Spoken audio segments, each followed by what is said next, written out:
Hello my dear student, welcome to all. आज हम इस लेक्चर में पीएमआर स्पेक्ट्रोस्कोपी के एग्जाम्पल के बारे में पढ़ेंगे। 3 एग्जाम्पल हमने ऑलरेडी कर लिए हैं और नेक्स्ट हम करेंगे 1,1,2 tribromo ethane, 1,1 dibromo ethane and ethanol.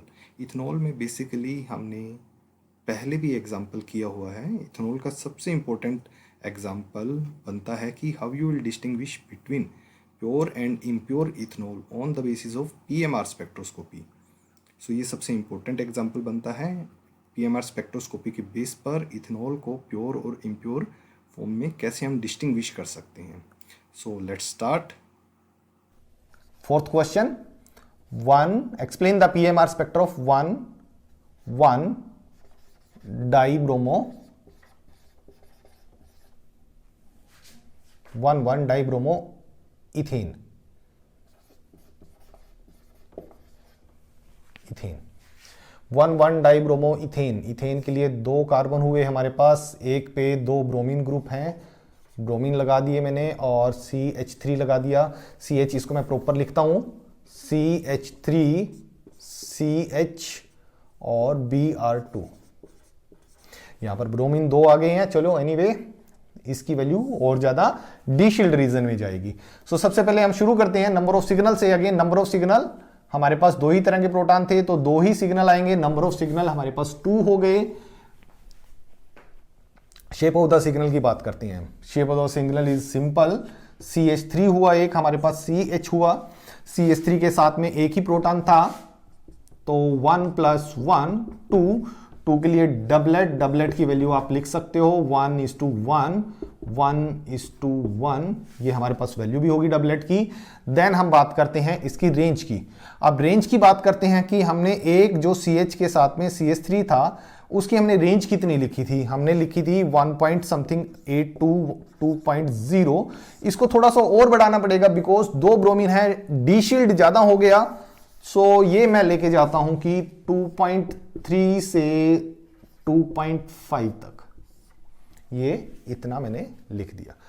Then कितने हाइड्रोजन है साथ में? 3 हाइड्रोजन, तो ये डेल्टा में वैल्यू थी, सॉरी ये डेल्टा में वैल्यू थी और 3 हाइड्रोजन साथ में थी। सेम बात करते हैं हम CH की। CH के साथ में 3 प्रोटॉन थे, 3 + 1 4 के लिए क्वार्टेट की वैल्यू 1:3:1 1:3:1। ये हमारे पास क्वार्टेट की वैल्यू होगी। क्वार्टेट की वैल्यू हमने कहा, देखिए CH अगर जो 2 ब्रोमीन वाला तो हमने कहीं लिखा ही नहीं था एग्जाम्पल, बट 2 ब्रोमीन वाला आ गया तो ये याद रखना कि मैक्सिमम वैल्यू तक लेके जाएंगे। जो कार्बन की मैक्सिमम वैल्यू है सिंगल बॉन्ड में अगर जो आती है तो वो 5.5 के आसपास तक आती है, तो हम इसको वैल्यू को इंक्रीज करते हैं 5.5 to 5.7 तक। क्वार्टेट है तो क्वार्टेट की वैल्यू होगी, ये पॉइंट है, डेल्टा साथ में 1 हाइड्रोजन है। सो ये हमारे पास पीएमआर स्पेक्ट्रा एक्सप्लेन हो गया। किसका? प्रॉपर आपने बता भी दिया कि क्यों वैल्यू ज्यादा आ रही है, बिकॉज 2 ब्रोमीन ग्रुप लग गए हैं, दोनों ब्रोमीन की वजह से बहुत ज्यादा डी शील्ड वैल्यू जा रही है। डी शील्ड वैल्यू जाएगी तब हमारे पास ये वैल्यू इतनी इंक्रीज होके आएगी। शेप ऑफ द सिग्नल आप इजिली एक्सप्लेन कर सकते हो बिकॉज हमारे पास N+1 रूल है और नंबर ऑफ सिग्नल हमारे पास 2 ही तरह के प्रोटॉन थे तो नंबर ऑफ सिग्नल 2 ही रहेंगे। सो नेक्स्ट एग्जांपल की हम बात करते हैं। 1,1,2 ट्राईब्रोमो इथेन। 1,1,2 मतलब एक के साथ 2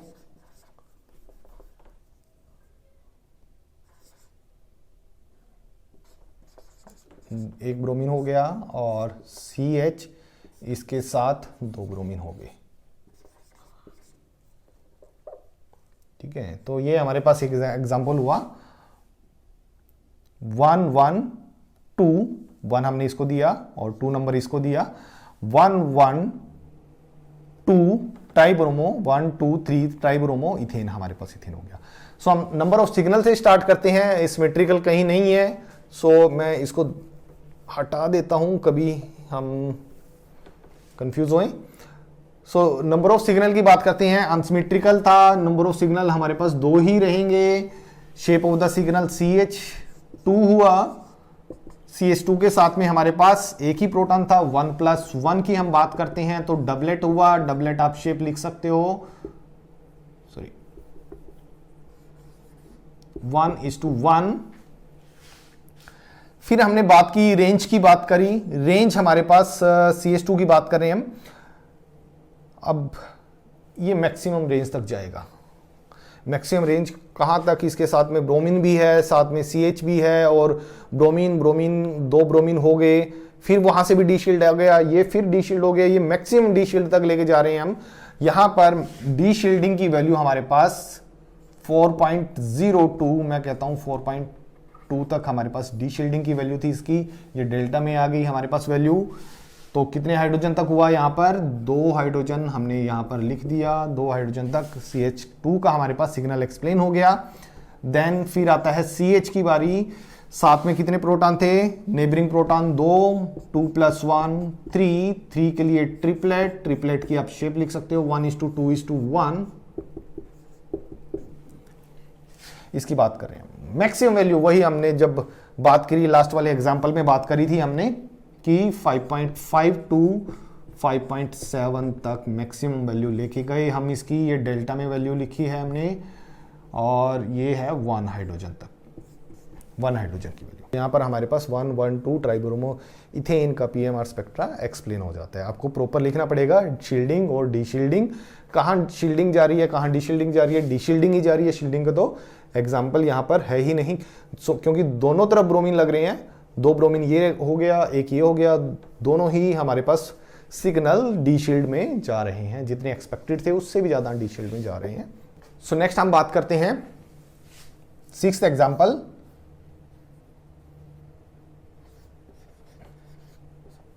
ये हमने पहले भी बात कर ली है इसकी, ethanol. Explain the PMR spectra of ethanol, ethane 1-ol। सो हम नंबर ऑफ सिग्नल से स्टार्ट करते हैं, नंबर ऑफ सिग्नल कितने आएंगे हमारे पास यहाँ पर, ऑल आर द डिफरेंट। सो हमारे पास एक सिग्नल यहां से आ रहा है, एक यहां से, एक यहां से।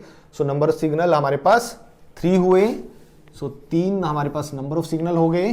देन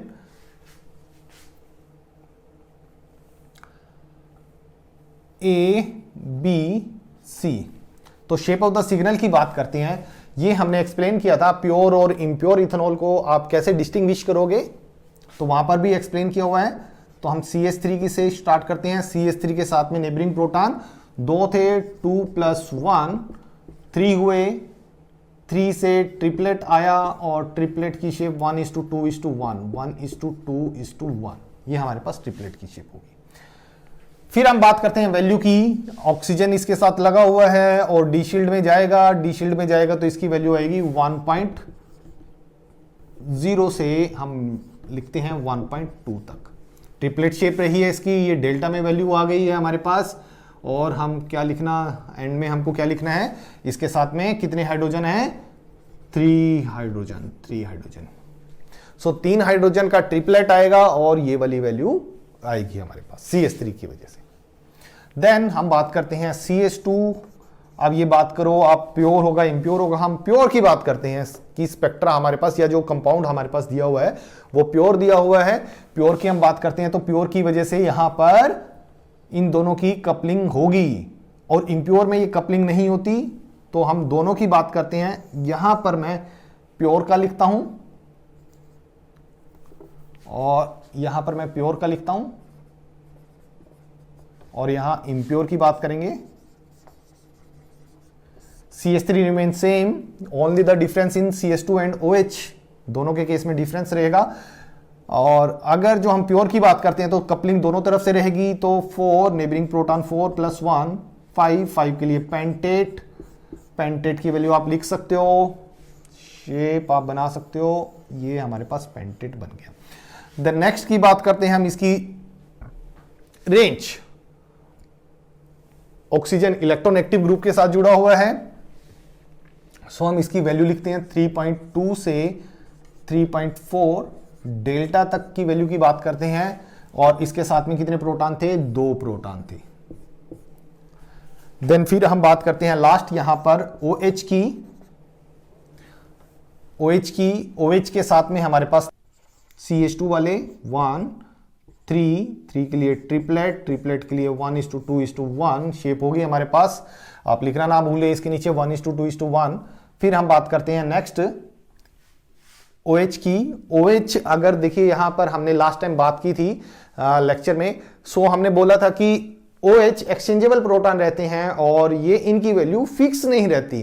फिक्स क्यों नहीं रहती? क्योंकि ये हाइड्रोजन बॉन्डिंग बनाते हैं। अगर ये नॉन पोलर सॉल्वेंट में होगा तो इसकी वैल्यू 1.8 तक की होगी, अगर जो पोलर सॉल्वेंट होगा तो इसकी 5 पॉइंट समथिंग के आसपास रहेगी। सो मैं पोलर सॉल्वेंट मान के इसकी वैल्यू डिफाइन करता हूं। तो ये ट्रिपलेट है, ट्रिपलेट में मैंने इसकी वैल्यू लिख दी है 5.0 to 5.2 तक, और ये डेल्टा में वैल्यू थी और 1 हाइड्रोजन हमारे पास ऐसे रह गया, क्योंकि ये 1 हाइड्रोजन है तो 1। अब यही बात हम यहां पर लिखते हैं, शेप चेंज हो जाएगी, वैल्यू रिमेन सेम। सो इंप्योर के केस में इन दोनों के बीच की जो कपलिंग होगी वो नहीं होगी, तो ये इसकी वजह से स्प्लिट नहीं होगा, ना ये इसकी वजह से स्प्लिट होगा। CH3 का तो बिल्कुल सेम जो हमने यहां पर वैल्यू, ये पैटर्न लिखा है, ये डाटा लिखा हुआ है, ये बिल्कुल एज इट इज यहां पे आएगा। बट CH2 की बात करेंगे, ये सिर्फ इसी से कपलिंग करेगा, इसी से स्प्लिटिंग होगी। OH का हम नहीं लेंगे इसमें। तो साथ में 3 प्रोटॉन थे, 3 + 1 4 के लिए क्वार्टेट की आपको शेप पता है, ये होगी क्वार्टेट। वैल्यू हमारी रिमेन सेम 3.2 to 3.4, ये डेल्टा रहेगी और साथ में रहेगा 2 हाइड्रोजन ये रहेगा। OH की हम बात करते हैं, स्प्लिटिंग नहीं हो रही है, नहीं हो रही तो 2 0 बन जाएगा। तो 0 + 1 के लिए सिंगलेट शेप, सिंगलेट होगी। वैल्यू 5.0 to 5.2, दोनों में से कोई भी लिख दो, इनके बीच की लिख दो। मैं सपोज लिखता हूं 5.2 लिख देता हूं, और 1 हाइड्रोजन। सो ये मेरे पास प्योर और इम्प्योर का दोनों का अलग अलग स्पेक्ट्रा हो गया है यहां पर। ठीक है, याद रखना कि जब प्योर होगा और इम्प्योर होगा तो प्योर के केस में ये कपलिंग होगी, इन दोनों के बीच में स्प्लिटिंग भी होगी, प्रॉपर एक दूसरे की वजह से स्प्लिट भी हो गए। इम्प्योर के केस में ये स्प्लिटिंग नहीं होगी। अगर जो हम बोलते हैं कि how you can distinguish between pure and impure ethanol, so हमारे पास एक सिंपल सा एग्जांपल रहेगा जहां पर सिंगलेट, जिस स्पेक्ट्रा में भी सिंगलेट की शेप दिख रही है तो वो हमारे पास इम्प्योर रहेगा। तो सिंगलेट हमारे पास की फैक्टर रहेगा आइडेंटिफिकेशन के लिए, बिकॉज इम्प्योरिटी की वजह से इन दोनों की स्प्लिटिंग नहीं हो रही है, कपलिंग नहीं हो रही है, याद रखना ये। सो आज के लेक्चर में इतना ही। हम नेक्स्ट लेक्चर में नेक्स्ट प्रॉब्लम के बारे में बात करेंगे। Thank you.